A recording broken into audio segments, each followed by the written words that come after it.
It's the black guy in the corner, but they'd rather see a on the corner. They say I'm stealing Nick's clips like I'm stealing Nick's chick, not knowing that I hit him first week for the lick. I said, Nick, I could post here while you post there. Let's run the ads up, then let's meet up over there. Good evening, everybody. You're watching America First. My name is Nicholas J. Fuentes. We have a great show for you tonight. I know it's a little bit late. It's a little bit late after midnight, a late night show, but we have a great show for you tonight. Great to be back with you here tonight on Friday. We got a lot to talk about tonight, lots to get into. Big show, lots of big news, some big surprises, transformations, very interesting evening tonight. I don't even really know what to make of it. And I'm sure we'll hear more about this in the coming days and possibly weeks. But our featured story tonight, we're talking all about the resignation of Marjorie Taylor Greene, which was announced earlier today. It will be effective in January. And this seems to have come out of nowhere. I'm sure you've all heard about it. Maybe you've seen the statement. But she put out a 4-page statement tonight, as well as a video where she reads it. And she expresses her frustration with the Trump administration, with Washington. And it seems the only reason she gave for stepping down is that she does not want to subject her district to a competitive primary. And of course, she's referring to President Trump's intention to back, potentially, a primary challenger to run against Marjorie in her district for the Republican nomination. And I think everybody recognizes that's not the real reason. Nobody really knows. And I've heard rumors, I've heard theories. I think there's a very obvious one. Many people believe that Marjorie might intend to run for the presidency in 2028. And potentially this is a political maneuver to avoid a contentious election, which might damage her prospects. I think that's a possibility. And other people may suspect that she caved to the pressure. She has been under a lot of pressure from the president, who has been attacking her for weeks now. Marjorie claims that she's been the victim of death threats and doxing and swatting, and her family has been attacked.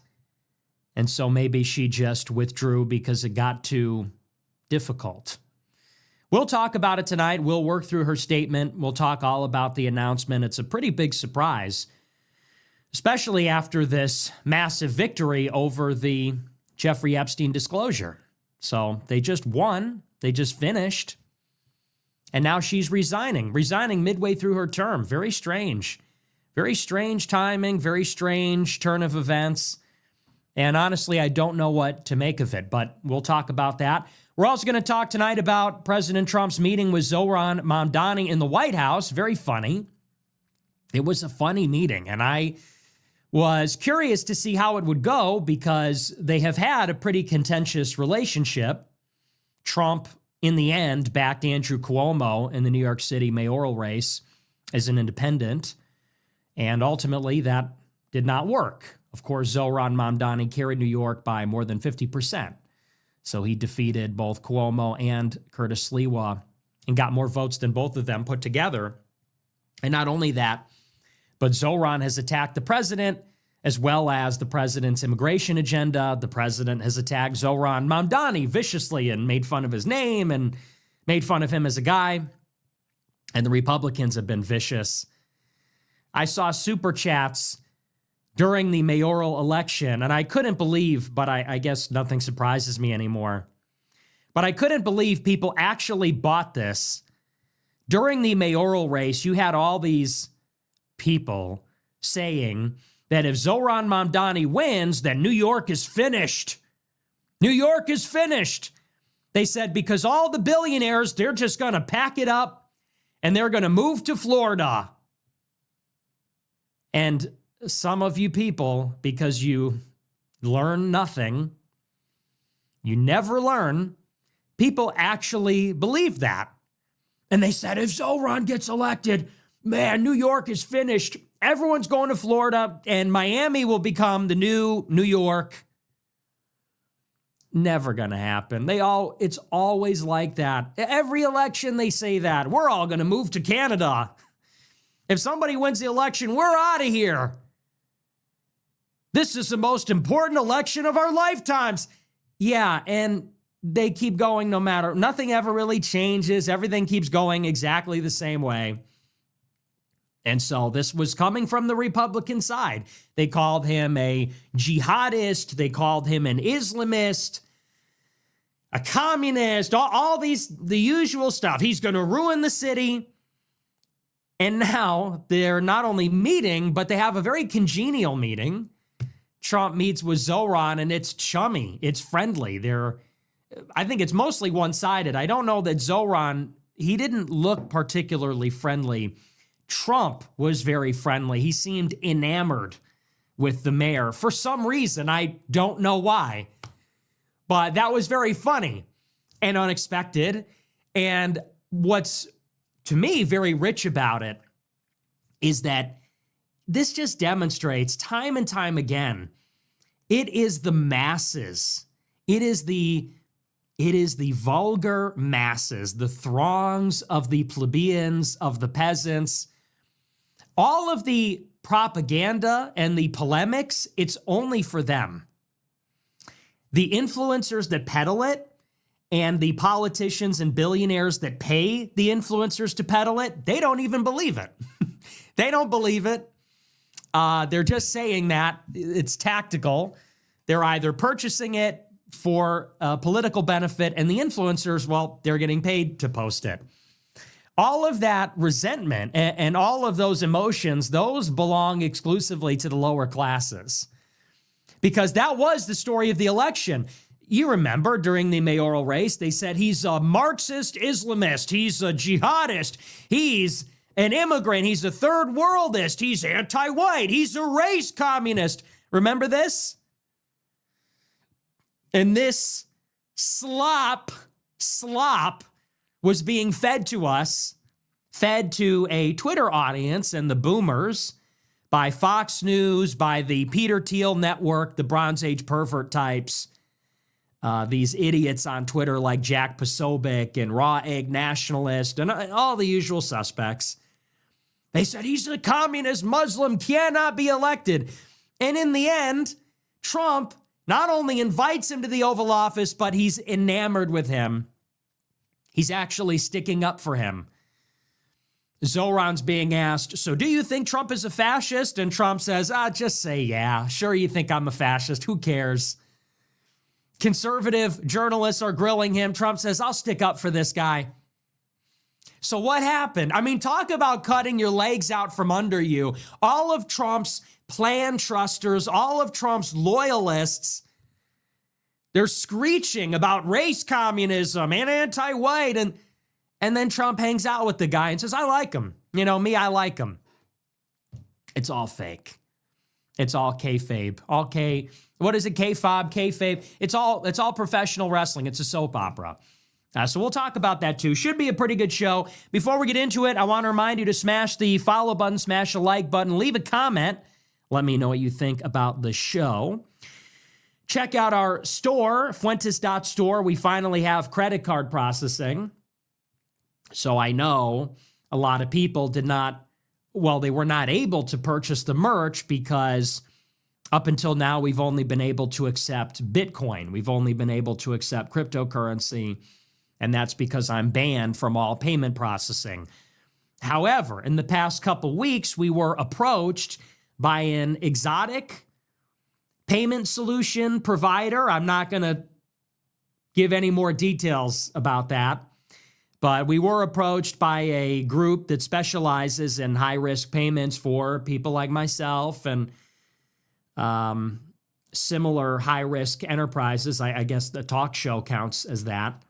And so we finally got the credit card processing. If you've been waiting for that, or if you have not been able to buy the hat because you don't know how to use Bitcoin, we finally have it. Fuentes.store. Get your hats and get your t-shirts. The Wang Half t-shirt, Soon we will have the Wang Half hoodie, and we might have some other options soon as well.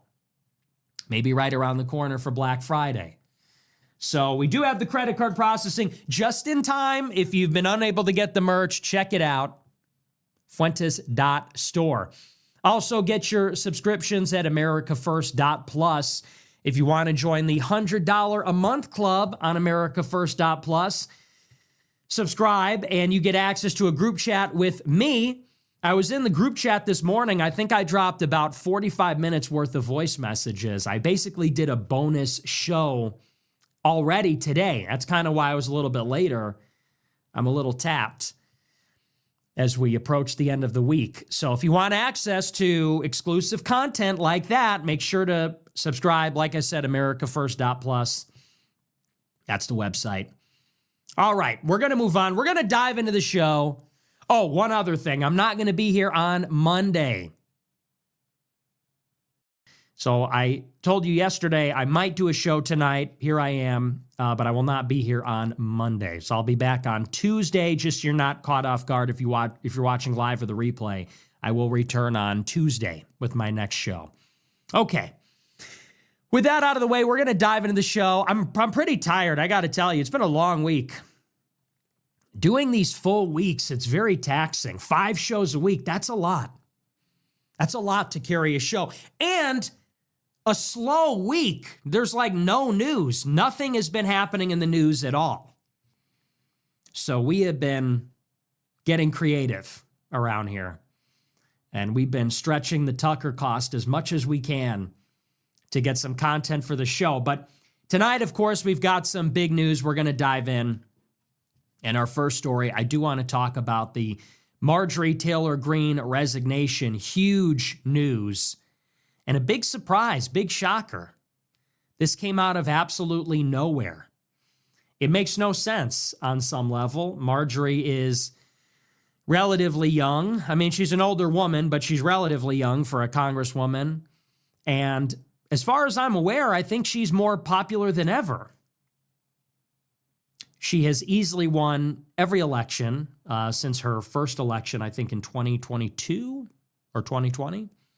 She's been around for a long time. She's been learning the game. She's been quite popular.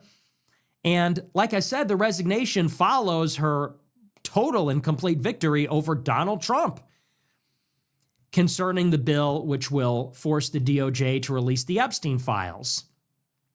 Donald Trump has been working overtime to cover up the Epstein files, to bury them, to distract people from them, to persuade the members of Congress that want to get them released to stand down. He's really pulled out all the stops to prevent this from happening. And it was only this week, I believe we covered it on Monday and Tuesday. It is now headed to the president's desk for a signature. It is only this week that the bill finally passed, and it did so with the defections of 4 MAGA congressmen, Thomas Massie, Marjorie Greene, Lauren Boebert, and Nancy Mace. This was the latest and arguably the most intense conflict between Marjorie Greene and President Trump to date. It seemed that this is a relationship that had been fraying for some time, maybe due to political reasons. Marjorie's very ambitious. I think we all know that she has ambitions to run for a statewide office like governor or senator of Georgia. I imagine she was angling for the vice presidency last year. At least that's what I've heard. I always thought that was idiotic, but other people insisted that would happen, and it didn't. I imagine she was angling for a cabinet position.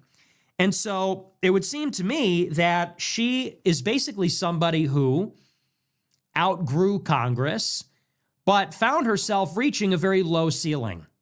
And it seemed that the party leadership, perhaps Trump included, was not keen on elevating her any further. Perhaps they recognized that she doesn't have a very high ceiling. I don't think she has what it takes, actually. I don't think that she has the right personality. I don't think she has the right politics. I don't think she's smart enough to become the governor, the senator, the president. I think everyone recognizes that. And so they want to keep her around as a staunch, energetic ally in Congress. They don't see any future Senate campaign or governor campaign with her at the top of the ticket that has any chance or any kind of legs or anything like that. And so I think there was some maybe political disagreement. There was maybe a political clash. And by politics, I mean purely politics. And of course, that has manifested as a policy disagreement. I think that as Marjorie has grown frustrated with her current standing or lack thereof, I think she has decided to rebel against the party and against Trump in particular. It's also the case that Congress across the board is rebelling against a deeply unpopular president who seems to be hemorrhaging support with independents and especially lately even with Republicans on key issues like the economy, issues like immigration. These are Republican issues. These are Trump issues. His support is dying. And so this has been the theme of the past year. Marjorie Greene, being what she is, she blows with the wind. She goes and bandwagons wherever the people are, whatever's popular, that's what she embraces. She serves as a bellwether, a weather vane for where the MAGA base is at, given that she is arguably the first or the second class of MAGA congressmen or congresspeople. At the same time, I think she's willing to represent that because she's dissatisfied. She's unhappy. She doesn't want to be a congresswoman for 40 years. She wants to be the senator, and then she wants to be the president. She wants to be the secretary of education. She wants more. And it's not being given to her. And that's very clear. We'll talk a little bit about why that is, how we know that. And in any case, so this relationship has been fraying over the past year. It's political, but I think that Marjorie has seized on some very real popular sentiment. It also shows that it's not just political. There's also more to it as well, even if it's opportunistic. And this really metastasized until eventually it turned into an open conflict, an open battle between Marjorie and the president over the Epstein files. And Marjorie, standing with Thomas Massie and Lauren Boebert and Nancy Mace, these were the four Republican defectors that insisted, and they voted and worked along with the Democrats on passing a bill in the House forcing the release of the files.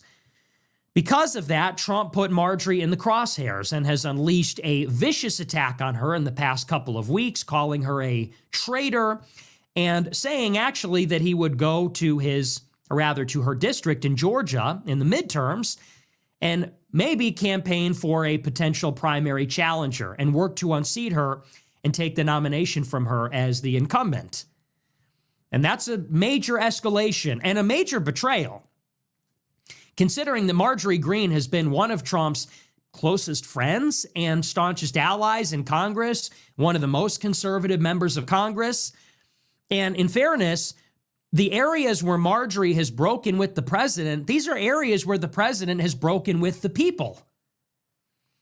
Marjorie disagrees with the president on H-1Bs, on bombing Iran, on foreign aid to Israel, and on the Epstein files. These all happen to be MAGA, America First issues. These are America First labor, corruption, and foreign policy issues. And most of these things are things that Trump campaigned on himself.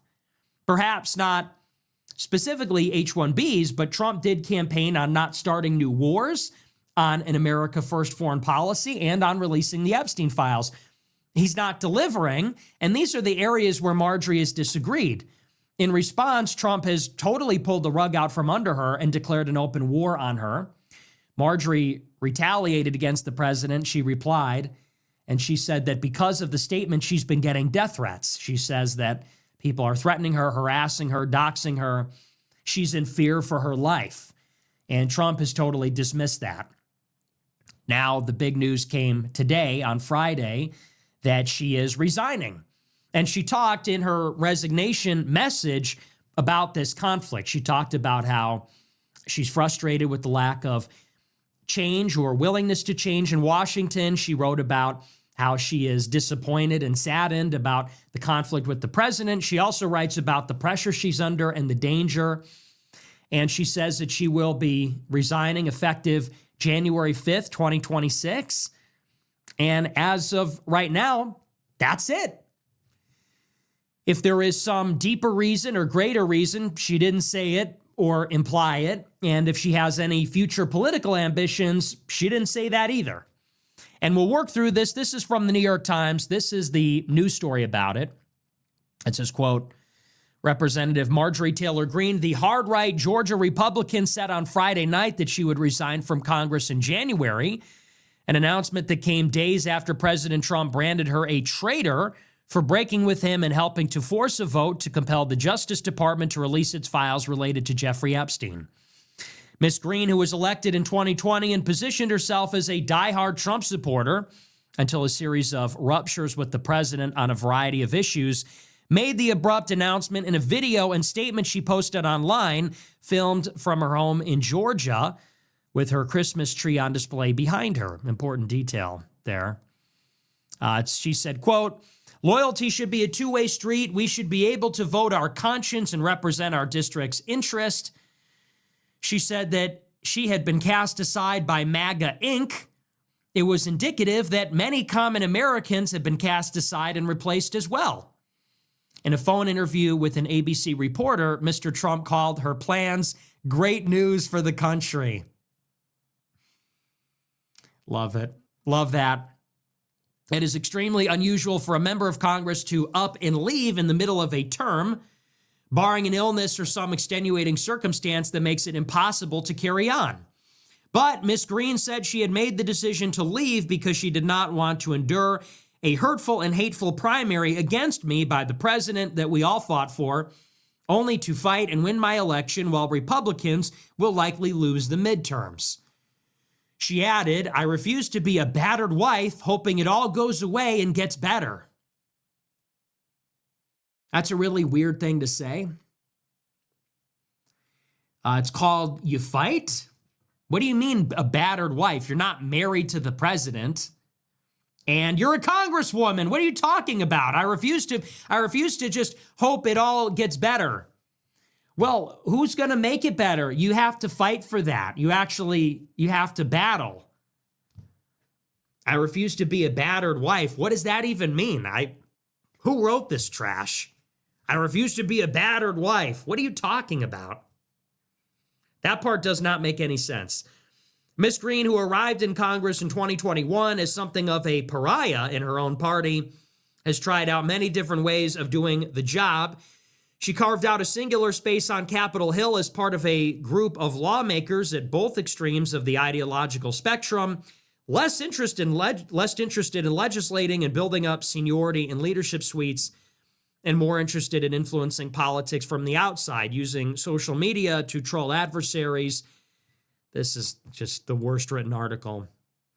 She briefly acted as a team player, forgiving an unlikely alliance with Speaker Kevin McCarthy that brought her some internal standing in the Republican conference, landed her on prime committees that Democrats had removed her from. Stephen Bannon said the House is not big enough for her ambitions or personality. She had her committee assignments pulled by Pelosi in her first term and rose to be a national figure. We haven't seen or heard the last of MTG. In the Friday Night Post, Ms. Greene said her last day in office would be January 5th. So here's the thing. I have mixed feelings about the whole story. The whole thing is a total surprise. And I think the statement is basically a fake statement.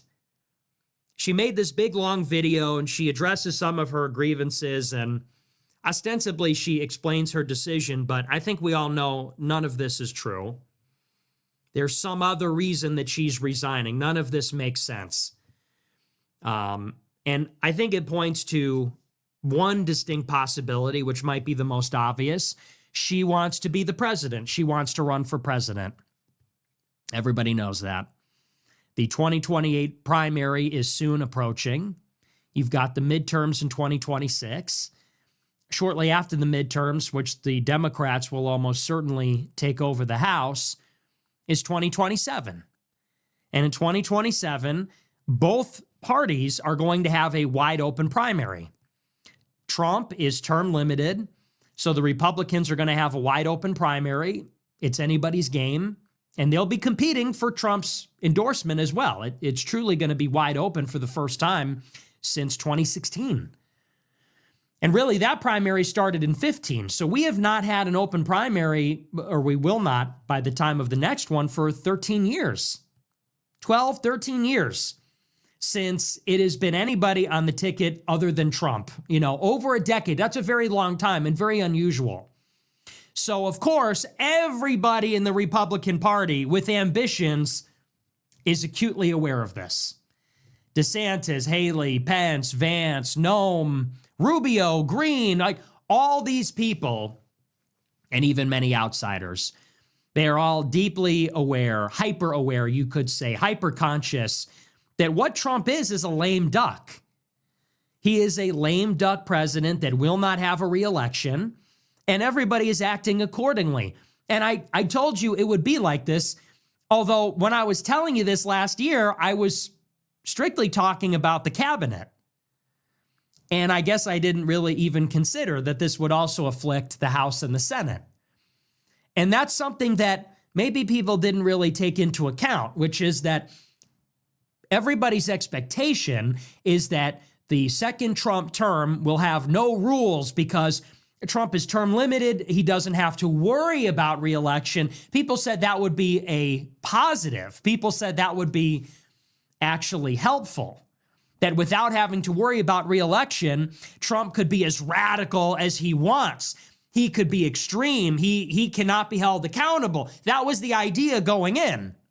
This was going to be a radical second term. He was going to be our vengeance, deliver a golden age, and he would not be constrained by public opinion or thinking about reelection, donors, all those petty considerations. But I told you last year, no, the opposite is true.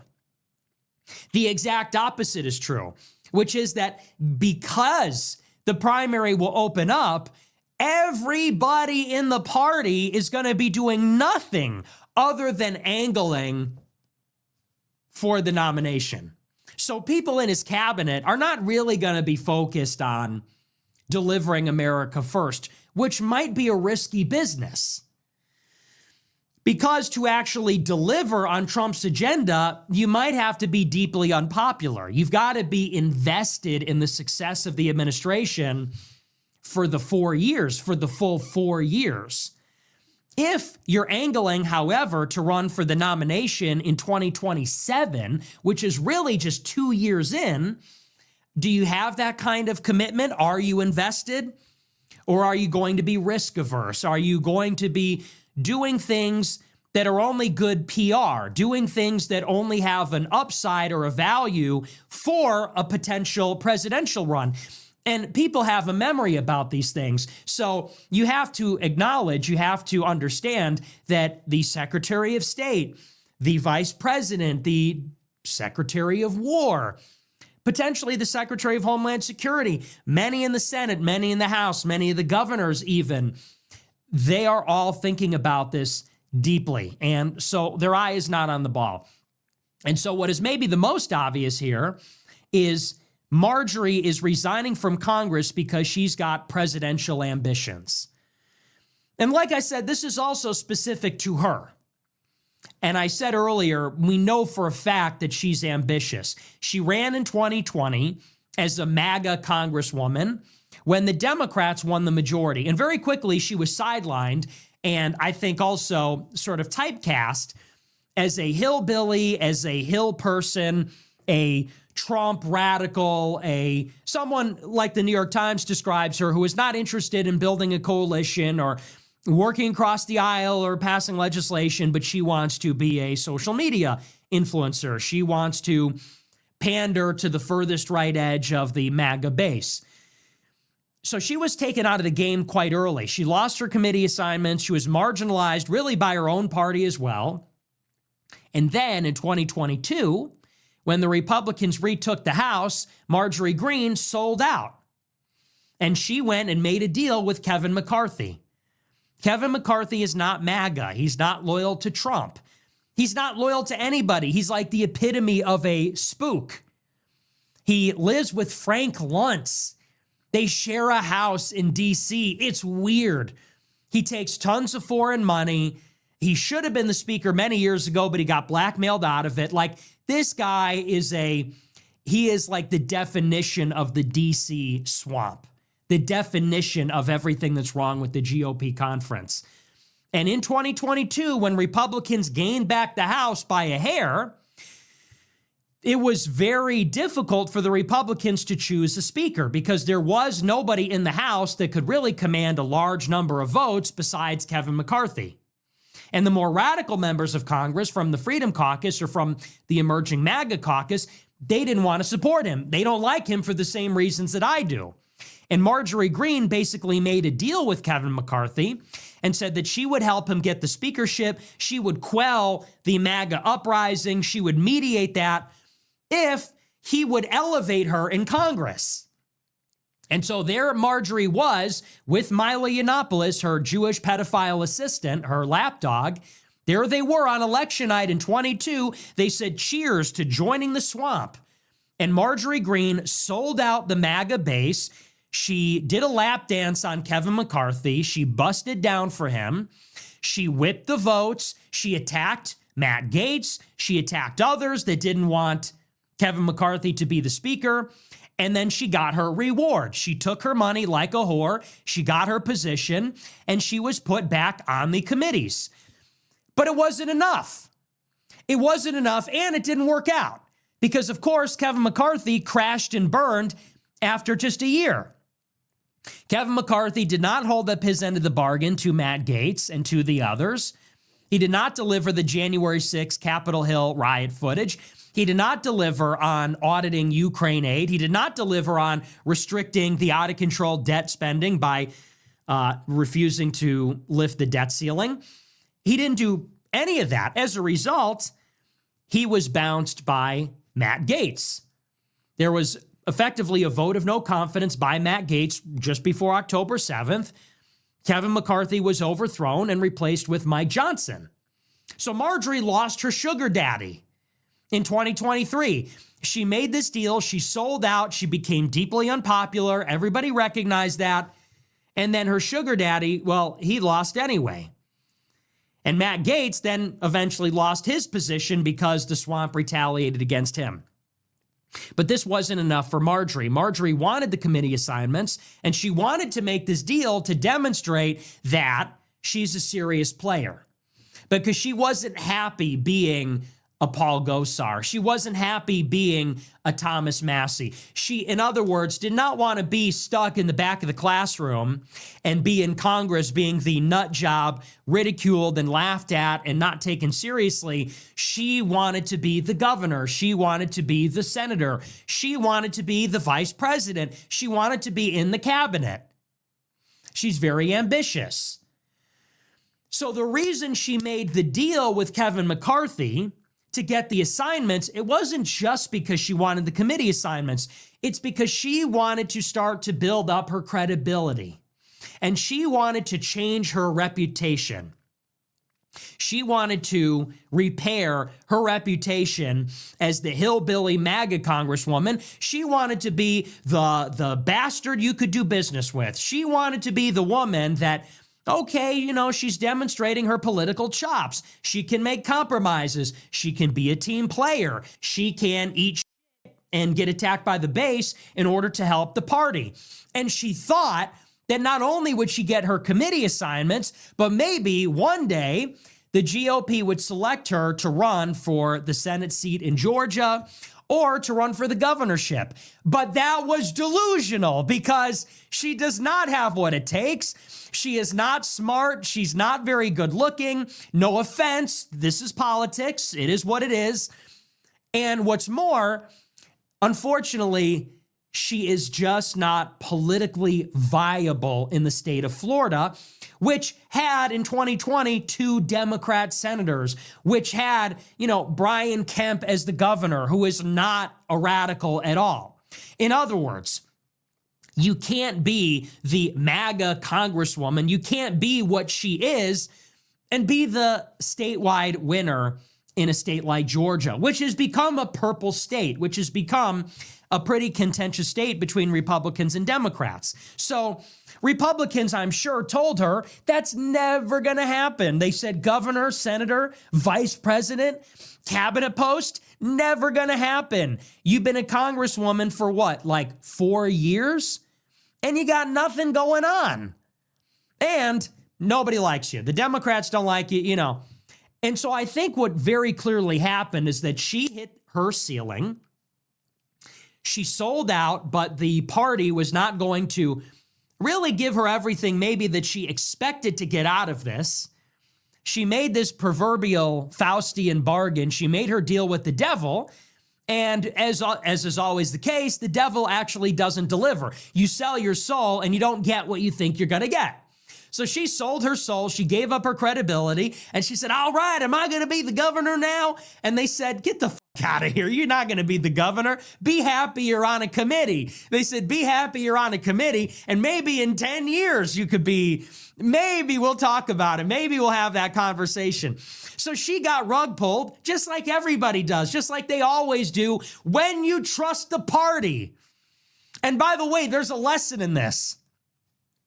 Everybody thinks they're playing the system. The system is playing you because they made the system and they wrote its rules. So everybody thinks they're going to instrumentalize the system cynically.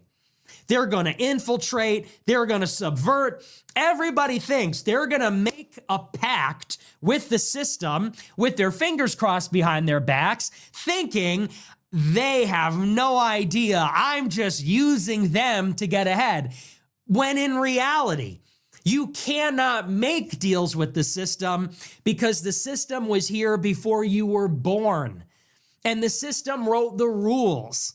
And the system, it is the water in which you swim. And so the idea that you will get an advantage over the system, it is not mathematically possible. It can't happen. The idea that you're going to pull one, you're going to pull a fast one, you're going to sneak it past the goalie, it doesn't work. The house always wins. That's why it's the house. That's how they make money, because they make the games and they pay the dealers.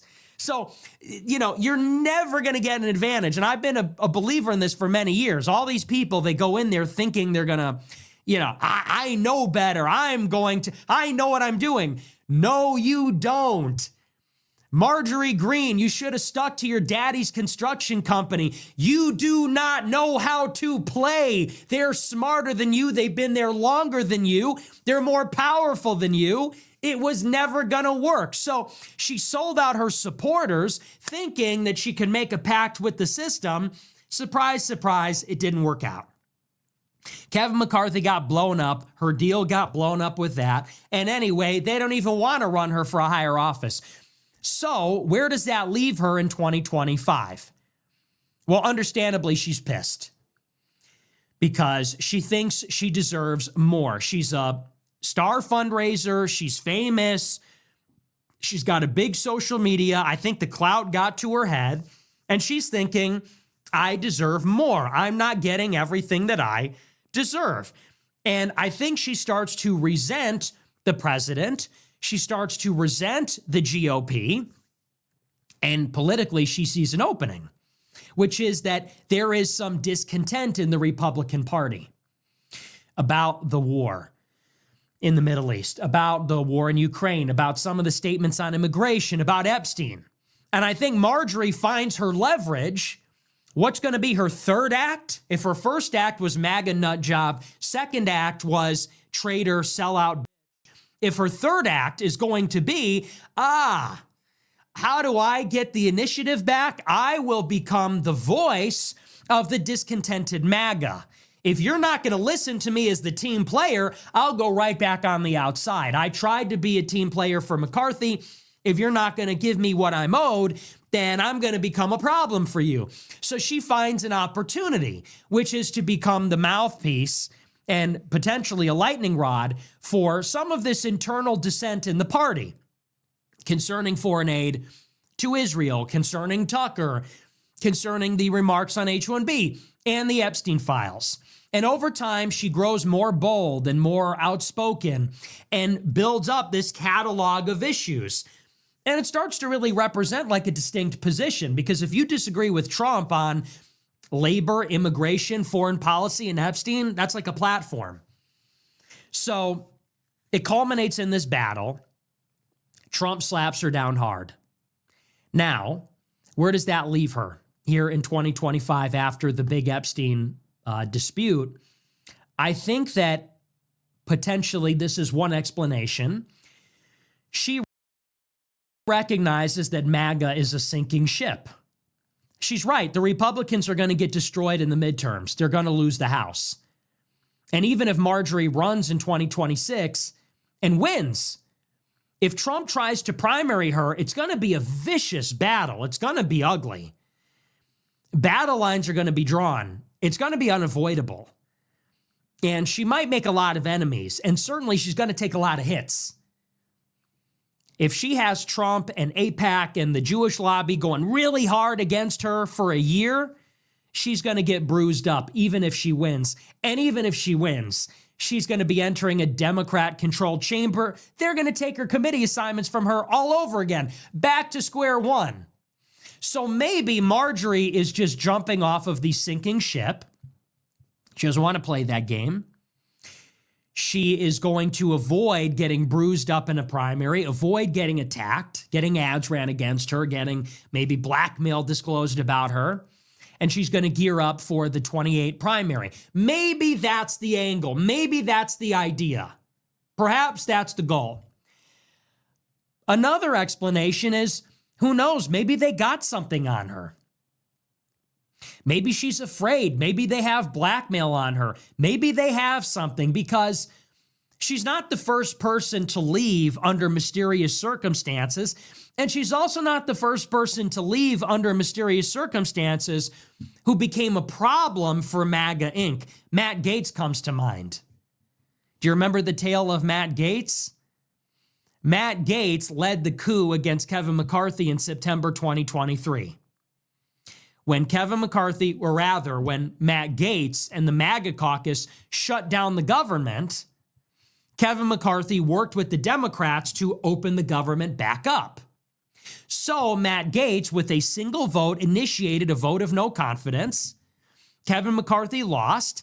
He was overthrown and he was forced to resign. His own party took the speakership from him. Matt Gaetz led the charge. Kevin McCarthy resigned.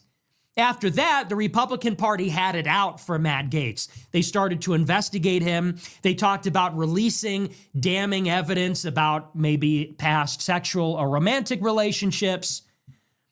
And so in 2024, after Trump won the election, Matt Gaetz was nominated for Attorney General. He was never going to get the votes for this. I don't know if it was ever serious. It became clear he would not get the votes. He would not be confirmed in the Senate. There was talk that the blackmail would be dumped on him.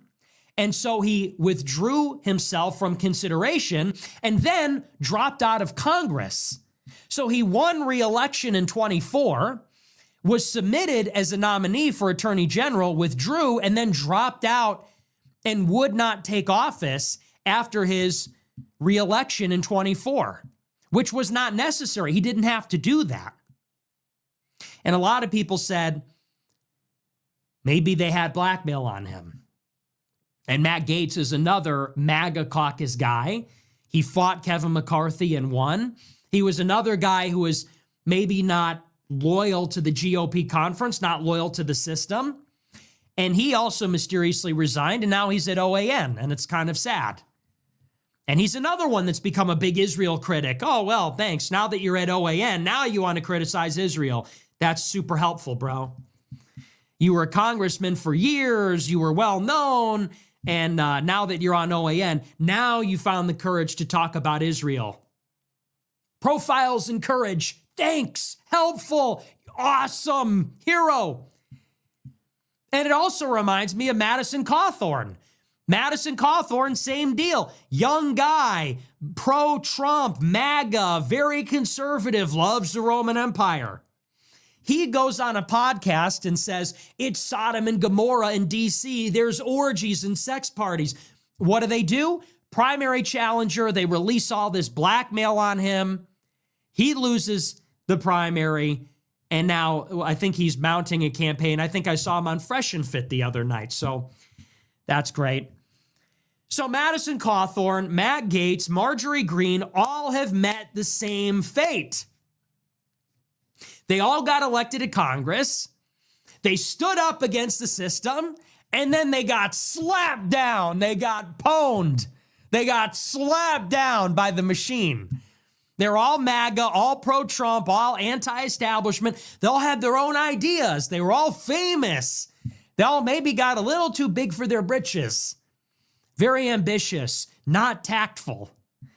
Very disruptive, not strategic. And each and every one of them got annihilated by the system. And I imagine most likely that is what happened with Marjorie Greene. I don't think actually this was a strategic move. I don't think this was a tactical move because it makes no sense. If you were going to take on the presidency or some other higher office, you would do so as a congresswoman. And if Trump is crashing and burning, then you can articulate that in your position as a congresswoman or in your campaign. You can run as a survivor. The only reason why you might not want to stick it out is because if you do, they'll have the ability to make it really painful for you. So I'm not buying her explanation. I also don't think this is some segue into a future political run. She might do that later, but I don't think that's the impetus behind this. I imagine she was either threatened or blackmailed. And I think that's the urgency. I think that explains the timing. She overthrows Trump on Epstein. It's a mutiny. I said it on Monday. I said, don't underestimate what a big deal this is. It's a huge deal. It's a mutiny. And Marjorie and Thomas Massie and Boebert and Mace, they led the charge. And for her to announce her resignation just a few days after that, that's a big deal. So I think she was threatened. I think that she was blackmailed. Something happened, but it was made clear to her that if she runs, her political career is going to end. I think that was intimated to her in some way, shape, or form. And this is why I have mixed feelings about it. On the one hand, I stand with her in principle. If she's criticizing Israel, if she's criticizing foreign aid, if she's criticizing H-1Bs, if she's criticizing the GOP conference, in principle, I'm with her. And if she got punished for that, then I'm with her. The reason I'm actually relieved to see her go is because she is not a principled person. This is not a principled person at all. She is a craven political opportunist. She is an egomaniac. She just isn't that smart. And you know, on some level, it's the more the merrier. The more people are saying the message, it's a great thing. But I think that someone like her, I don't trust her. I don't really see her as a viable leader. I don't see her as a leader of men because she is a woman. And I don't think that she actually really took a brave stand at any point in her career. I think that it was popular to support Trump when she supported Trump. I think that it was convenient to support McCarthy when she did that. And I think that when she took up the mantle of dissatisfaction with Trump this year, again, I think that's where the wind was blowing. And so I don't think she's very principled at all. I don't think she's taken a principled stand in her life. I think she's reactive. She follows the trends. She follows and reacts to things that happen to her. And so I find her to be not only untrustworthy because she lied about me and lied about her relationship with me and lied about her views. So I think she's a liar. I think she's not courageous. She is a follower, a bandwagoner, so she has no principles. She worked with Kevin McCarthy, and if it wasn't for Matt Gaetz, we would still have Kevin McCarthy. And it would have been her fault. When it was convenient, she sold us out and thought she was smart for doing that. And in the end, The only reason she sounds like us or adopted our talking points is because we popularized them, no thanks to her. They became popular, no thanks to her. She didn't talk about this stuff. She didn't vote this way. She voted for foreign aid to Israel over and over and over again. She voted for foreign aid to Ukraine until it became unpopular. So good riddance. I agree with Trump. It is great news for the country. And if the loyalty thing is true, loyalty does go both ways. She was not loyal to me. Good riddance. Everybody always wants to be ecumenical. You know, Tucker was telling me, why are you attacking these people? Hey, they attacked me first. He goes, who cares? Okay, so which is it then? I'm the problem for attacking people, but them attacking me is, I should ignore that? No, f them. And Marjorie Greene, good riddance. Enjoy your honeymoon with your weird husband at RSBN. Good riddance. You know, and by the way, she's a woman. So I never liked that to begin with. The idea that we were going to be led by a woman was, I'm surprised how many people fell for that. She's the one. She's going to be the leader. She's a woman. No offense, but I'm not about to follow a woman like that. You know, what even is this movement about if it has a woman as its leader? Give me a break. So all the fag hags, or I guess she's a fag hag, all the fags worship her because she's a what? Because she's a badass bitch. She's a boss ass bitch. Like Beyonce. Give me a break. So I agree. I mean, I think she's out of place to begin with. She should be home. You know, she divorced her husband. She got remarried. There's some weird affair going on there. Some weirdo stuff going on there.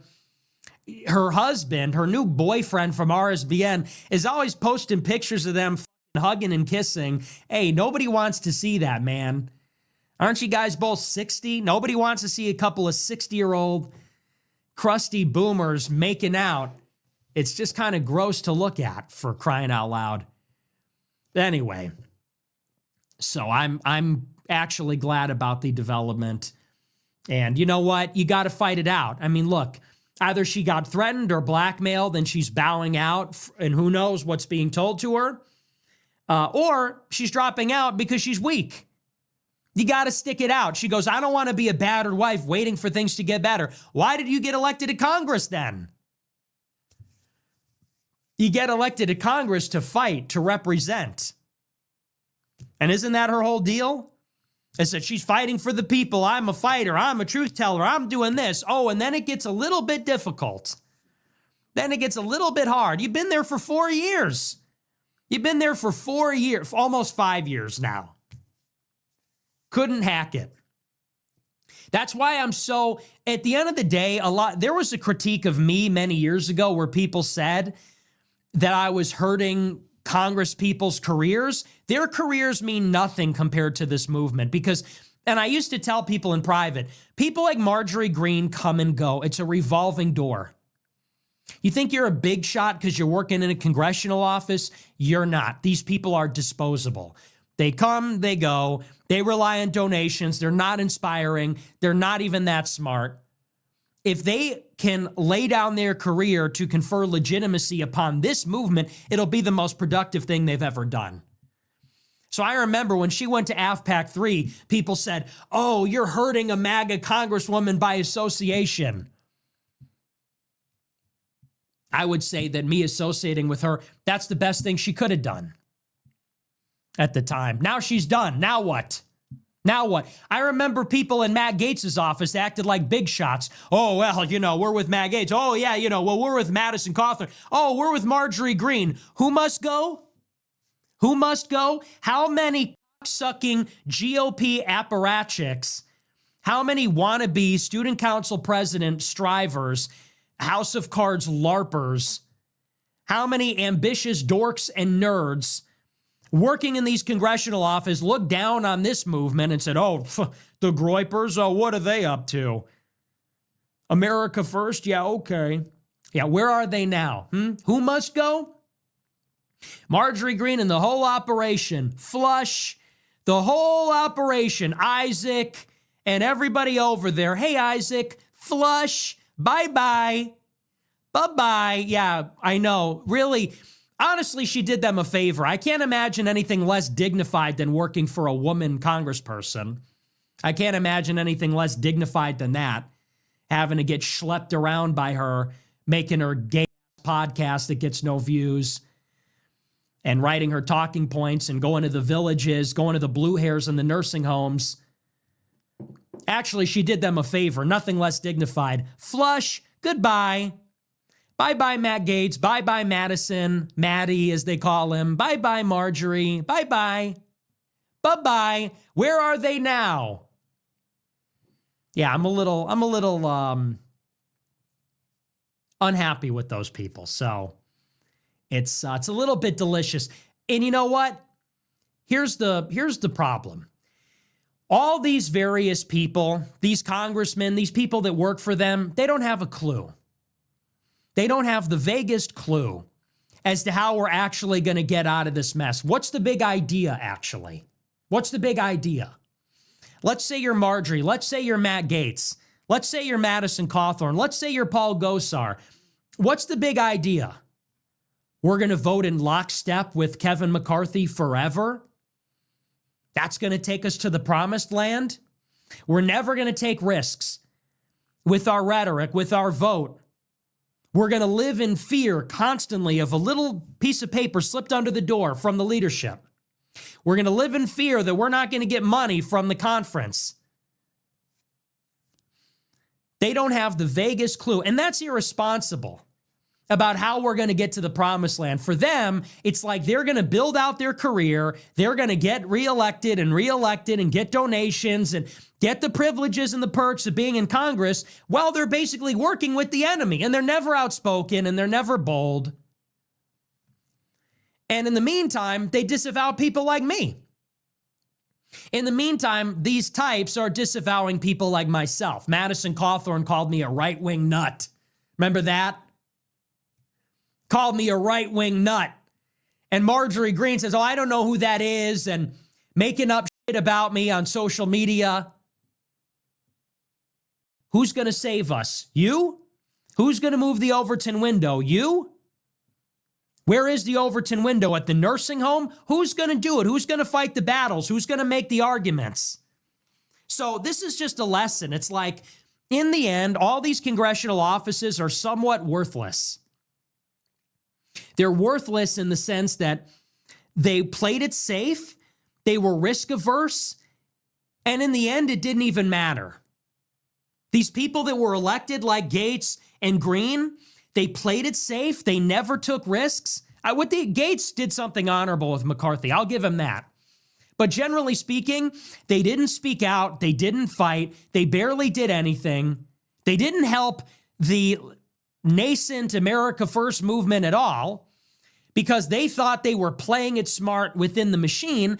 And in the end, it didn't even matter. In the end, what did they have to show for it? Nothing. Nothing. The country, the Congress, the policies, it is exactly as it was. Arguably, Mike Johnson is worse than Kevin McCarthy. Worse. And many people in Congress believe that.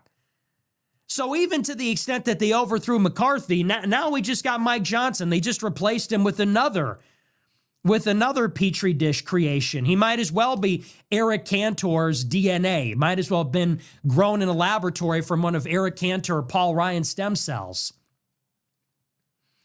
So this is just a message, which is you have to tell the truth. You have to fight. You have to take risks. Playing it safe profits you nothing. Because that was the dogma from all of these people. I've dealt with all these people in one way or another, and they always slam the door on my cock because they said, oh, well, we got to live to fight another day. We got to play it safe. That's not really politically possible. Okay, and how did that work out for all of you? How did that work out? What did it profit you or the movement or anybody? Nothing. Nothing. So I agree with Trump. Good riddance. Uninspired. We need a new generation. We need a new generation of congressmen that are just better and smarter, hiding their power levels, understand what it takes, working behind the scenes, not so terrified. So as far as Marjorie's concerned, just another in a long list of has-beens, could-have-beens. Yeah, I really think she's a ridiculous person. So I hope she feels safer now. Now that she's resigned, I hope she feels safer. I hope she doesn't feel like a battered wife. She can take care of her kids. She can make out with her RSBN boyfriend some more. But I agree with Trump. It's great news for the country. I want to move on. We're going to take a look, I think, at our super chats because it's been an hour. Maybe we'll talk about the Mamdani thing. There's not really too much to cover there. So I think we'll just do a shorter show. We'll take a look at our super chats tonight. And we'll see what you guys have to say about all this. Let's take a look. Yeah, I really have nothing nice to say about her. And the reason why is because when this movement was in a difficult spot, she tried to destroy us. You know, when we did AFPAC 3, she came out and said she doesn't know who I am. And then when one of our guys got exposed by the SPLC for working for her, she threw him under the bus and fired him. And then she let Milo manipulate her into trying to attack me and making up bullshit about me, sicking the FBI on me. Fuck you, and good riddance. She's pushing around that lie about Ali Alexander on behalf of Milo. Milo's running her social media. It's like, you're worried about pedophilia? Worry about the guy working in your office, you stupid. She accused me of some sick crap like that from him. Good riddance. Goodbye. So I have nothing nice to say about her. And the Kevin McCarthy thing to boot. She's cheersing. Cheers, we sold out to the swamp. They think it's cute. It's not cute. You haven't been cute for a long time, if you ever were. So good riddance. Anyway, we're going to move on. We'll take a look at the super chats.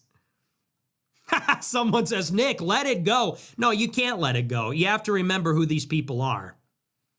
All right, let's get right into it. So the majority of Nick's combo was based on Marjorie Taylor Greene, even though he did mention some of the things with Trump and Mamdani.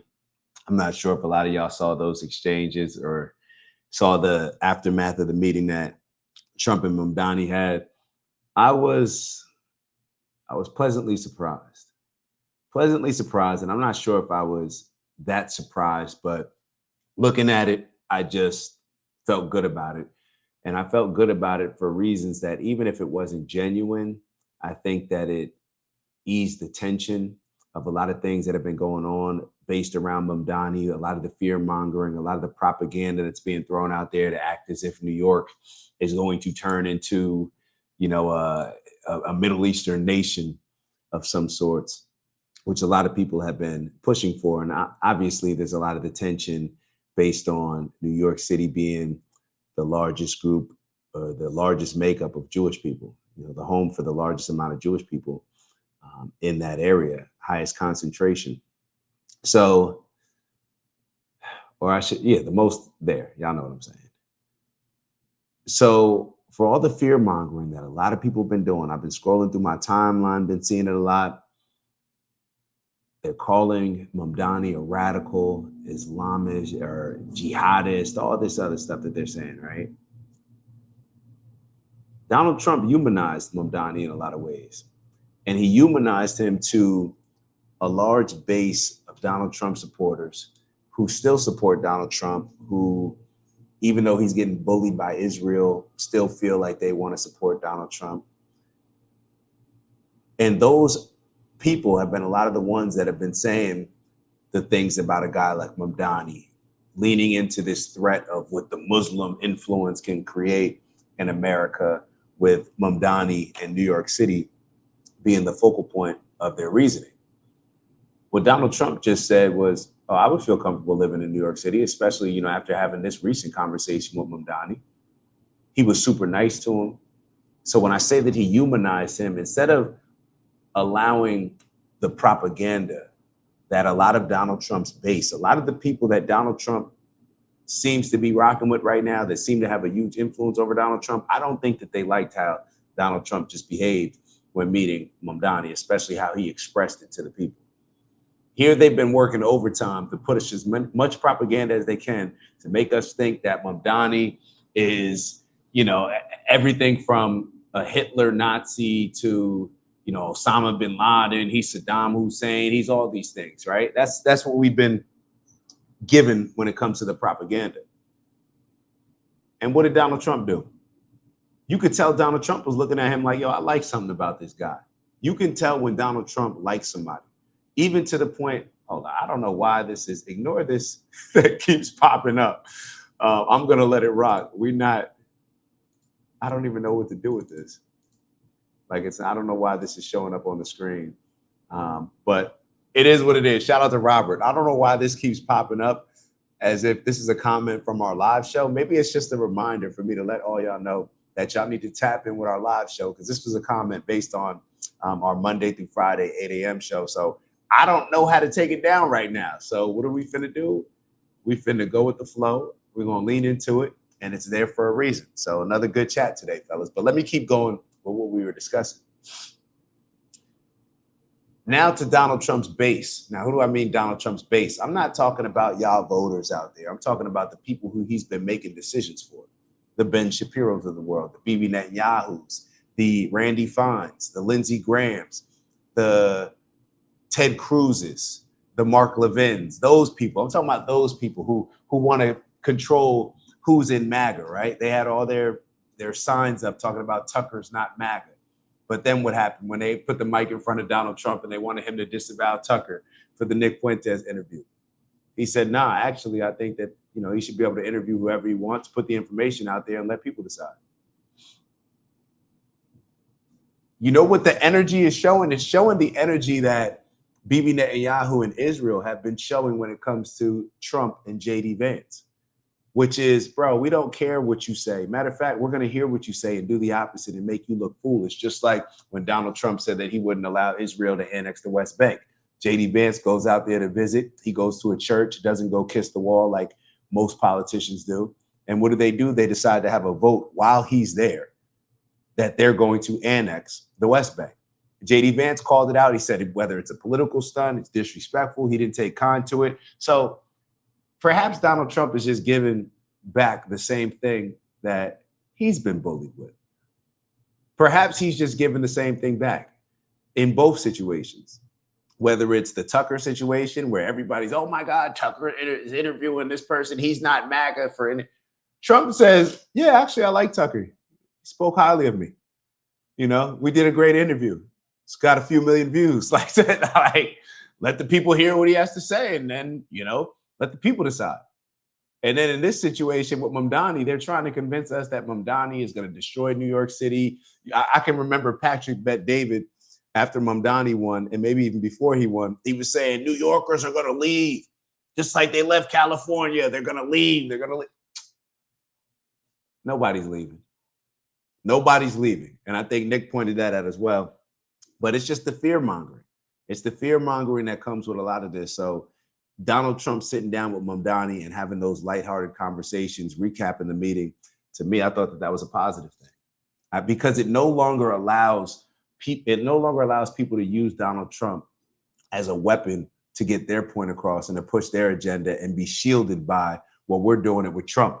So Trump supports it. So if you don't support it, then you're against MAGA. This was not that.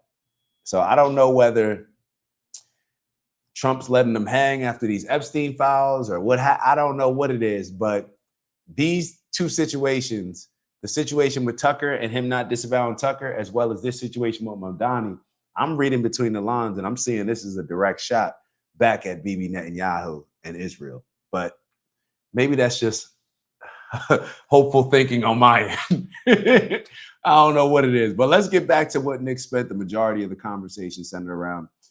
which was Marjorie Taylor Greene. So is it because of the threats that she's resigning? Or is it because she's positioning herself to run for president and a contentious primary election and her current position could reveal some terrible things? Let me tell you what I first thought of when I heard about it. And I still haven't listened to her resignation speech. I heard a couple clips from it, but I haven't listened to it. Initially, I just thought that she was fed up. Maybe she just got a little tired. Maybe she, didn't want to spend all that money on security. Maybe the threats, weren't worth it to her. And then I was thinking about, she seemed to be one of these people that got into or was definitely inspired by Donald Trump to get into politics, similar to Nick Fuentes. Now, Nick has decided, and we've seen this, that he's willing to stand on whatever he needs to stand on. Like, he's not just going to allow himself to just fall back and give up just based on anything that Trump or anybody else does. Even if somebody comes to his house with a gun to try to kill him, he's not budging. Still doing the same show in the same basement, just upgraded the equipment. That's his energy. When it comes to Marjorie, I just thought that she was tired. A lot of me felt good for her. Like, I felt good about it for her. I said, you know what? Like, move along. Like, go be a mother. Go spend time on your business. Go hang out with your family. You don't need to be engaged in all this. And I was looking at it, perhaps a lot of people will deem this as sexist or unfair, but a lot of my thinking was based on like, damn, like men have done such a terrible job where it takes Marjorie Taylor Greene to be the one that's got to come out here, let her nuts hang and stand on principles and fight for certain things that all these other male politicians aren't willing to stand on. And neither here nor there, but woman decides that she wants to get into politics. Okay, cool. But these are the thoughts that were coming to mind. So even when Nick says that, look, I was never following a woman when it comes to politics, I guess in a lot of those ways, we share similar sentiments because I just was feeling relief for her. Now, I felt relief for certain men in this. I felt relief for Joe Biden in a lot of ways. Like, bro, just let him live. Like, let him go lay out on the beach, take as many naps as he wants and enjoy life. He's given enough to politics, whether I agree with his politics or not. Like, let him rest. He's earned that. Perhaps, I guess, how you looking at it. But with Marjorie, I just, something doesn't sit well with me when I look at a lot of this political landscape and two of the people that I see that are willing to not budge and stand on matters the most are Candace Owens and Marjorie Taylor Greene. Like, just two of the people that come to mind the most who are risking a lot. Think about who's recently come out and said they have death threats against them. Now, I'm sure Thomas Massey, I think his are in a different way because Thomas Massey has gone against Donald Trump in ways before. So it wasn't as much of a toxic thing or big thing, which what did happen when Marjorie Taylor Greene opposed Trump, because we all knew her as she was the Trump rider. Like, she was the one that was riding for Trump. She was Mrs. MAGA. She was Mrs. America First and still seems to be Mrs. America First. So in this situation, to see Candace have death threats, to see Marjorie have death threats, I have to be real and say that I would look at it differently if they were men. Them being women, I look at it like, damn, I feel bad. I'm like, yo, like, she's just gonna be risking her life for this. Like, go be a mother. Like, go take care of the family. Go. And that may come across as sexist, and I understand. I hope that y'all understand my intent, not trying to be sexist. Well, I don't even know what the word means. But what does sexism mean? That you think one race is superior to another, or one sex is superior to another? I don't look at it like that. I just look at it as different. And I think different sexes typically play different roles. So I just see this as a role, when it comes to Marjorie and Candace having threats against their life. I don't like it. I feel like that should be a role that, a man takes on to handle those threats and to handle that. Now, maybe that's just me being old school, traditional, silly. I don't know what y'all will describe it as, but those are the thoughts that come to mind. So let's keep going. So once again, we already talked about Patrick Bet-David, how he was saying, all these billionaires are going to leave New York City and pack up and go to Florida. Like, all the California folk either went to Austin or Arizona. when you got Patrick Bet-David saying that, one of the owners that he'll remind us, minority owner of the Yankees, when you got him saying that, then that just goes to show you that the fear mongering is working. The fear mongering is working.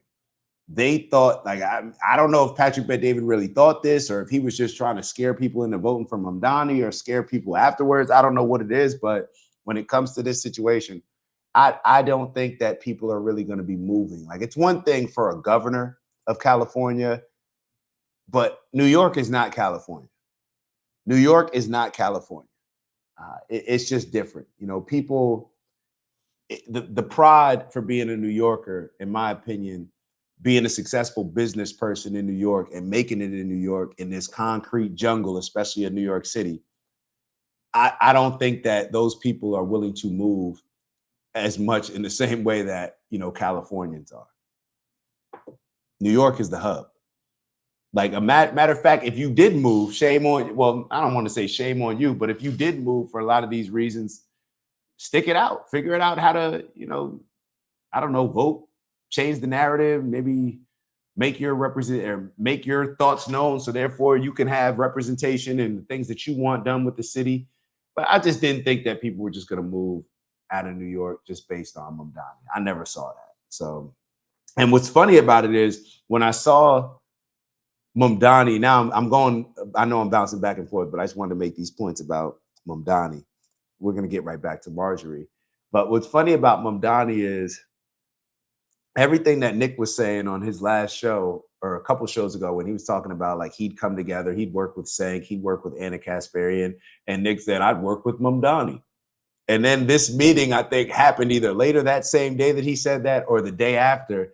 And I was just sitting there laughing because, you know, here you got Nick Fuentes saying that he'll work for Mamdani. And I know a bunch of the pro-Israel lobby, Zionists, I'm sure that that pissed a whole lot of people off. And that offended them. And they were probably using that to say, see, look at Nick Fuentes. He'll work with Mamdani. Probably using it to all of, you know, the Charlie Kirk followers, to the Turning Point followers, to say, look, Nick Fuentes, don't go over there to Nick Fuentes. He's going to work with Mamdani. Well, guess who's going to be working with Mamdani? Donald Trump. Guess who's looking forward and would even live in New York City that's ran under Mamdani? Donald Trump. So we'll leave that there. Patrick Bet-David, I don't know. What are you thinking now? Let's move on.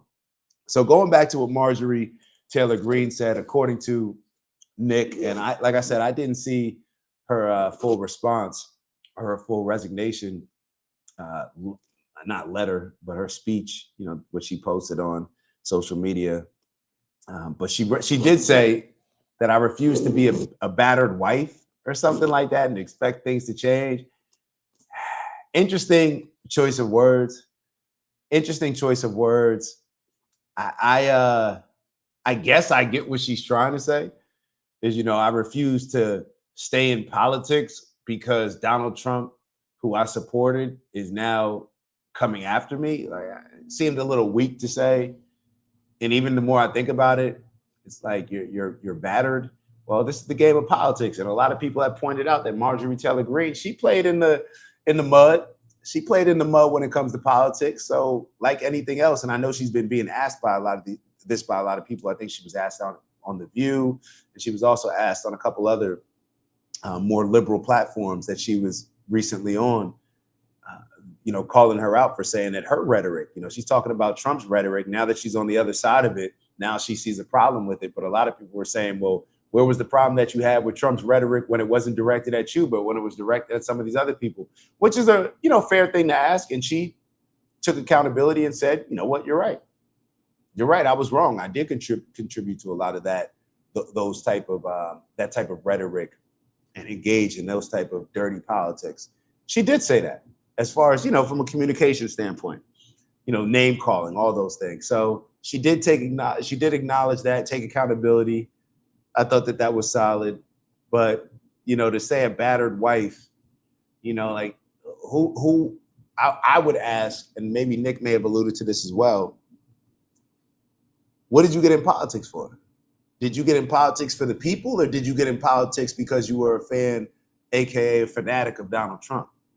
And perhaps this energy of resignation, when you say something like, I refuse to be a battered wife, perhaps that highlights that maybe you got into politics for the wrong reason and become a fan of Donald Trump instead of working for the people. Because if you're led by your principles, then what are you talking about? You're not willing to go through a little something, a little politic, and obviously death threats are nothing to be taken lightly. So anybody that wants to, resign after they get some death threats, I'm not saying I'm not cool with that. Like I said, when I initially heard this, I was thinking like, yo, I'm happy for her.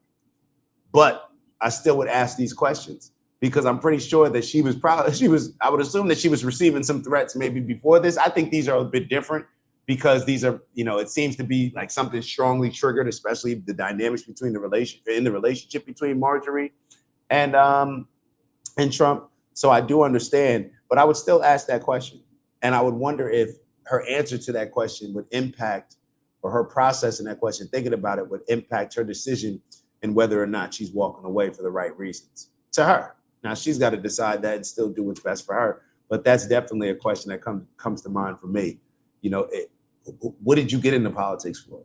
What do you now feel like politics can't provide to you now that you're against Donald Trump, I guess, that you before so thought that you could? All these things would come to mind.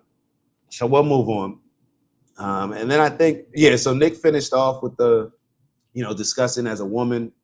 Nick has a problem with that, following a woman. He said, no offense, but I'm not about to follow a woman like that. And he even went on, first off, when he said, nobody wants to see her and her crusty boomer husband, making out. Man. Nick know what he's doing. He knows what he's doing. And I'm not going to comment on that part, even though what he's saying is it does play a role. Your looks definitely play a role when you're running for politics, for men and women. Height, looks, all these things play a role. So I understand what Nick was saying as far as, well, she's not attractive enough to, let's say, run. That may be the case for a lot of people. A lot of people may believe that. I didn't hear many people, Kamala Harris, you can say what you want about her, but Kamala Harris is a pretty woman. She's a pretty woman. So, and like being pretty in a lot of other areas of life, it provides some privilege and opportunities that otherwise wouldn't be there. So I don't have an issue with Nick saying that and being honest when it comes to that, giving his honest opinion. The question that I always ask myself is, the following a woman. And, I get it. I get it. I think that women should be allowed in politics. I think that women should be allowed to earn whoever follows them 100%. If you earn, somebody following you to where like, hey, they appreciate the things that you're delivering on, appreciate your vision, appreciate you being courageous enough to bring it to fruition, all these things. I understand that. And a woman should be allowed to do that. For me, I think that it's naturally harder for me to follow a woman when it comes to these situations. And perhaps that's just my opinion on other situations, but especially these type of roles that I think are more traditionally masculine roles. I have absolutely no problem following a woman when it comes to, other more roles that they would naturally be either more informed at or just better suited for. I have no problem taking the back seat when it comes to a lot of those things and following. But when it comes to politics, when it comes to a lot of these decisions, naturally, I'd rather lead a man. I'd rather follow a man. I think for a lot of different reasons for me. And also some of them are what we've seen with with Marjorie and Candace Owens with the death threats. And I'm not trying to just say, well, it's because I care about the women and they've been receiving death threats. So, any manly man wouldn't want their lady or a lady to have to take those threats. It definitely is some of that. It definitely is a lot of that. And I do look at it from a standpoint of it's like, yo, the fellas, we got to figure out this, this should be something that we do better in and keep an open space for women if they do still want to get into it. I'm not at all trying to exclude women, but for me, if I'm being honest with y'all, I would prefer to follow a man. Especially in this day and age with this current society. And this is for a lot of different reasons. And I don't really feel the need to justify those reasons. It just, that's how I feel. But a lot of the things that do come to mind are, matter of fact, no, I won't justify them. I won't justify. Matter of fact, let me give you a little feedback. I'll give you some examples. I feel like examples make me saying it even weaker. But I just think we have different roles. And I think part of a man's role are to lead and to guide and protect and provide. And a lot of that's the political conversations. So if a woman wants to get involved, she should have every right to earn our trust, earn our votes. But typically I'm leaning in favor of a man. I just think that the majority of us are more equipped to lead in a way that I align more with, less emotions. I don't even need to do all that. Y'all understand what I'm saying. And if you don't, then maybe I'll elaborate on a different video. The mental back and forth that you see me engaging in right now, it's because I don't want to turn people off. I don't want to turn women off. I don't want to offend women. And for the main reason is because, hey, it's all hands on deck. I want us all to unite and to buy into whatever role that we're playing, to whatever role that it is. So I just think that this is more of a role that's, I would prefer a man to be suited for. So that's how I look at it.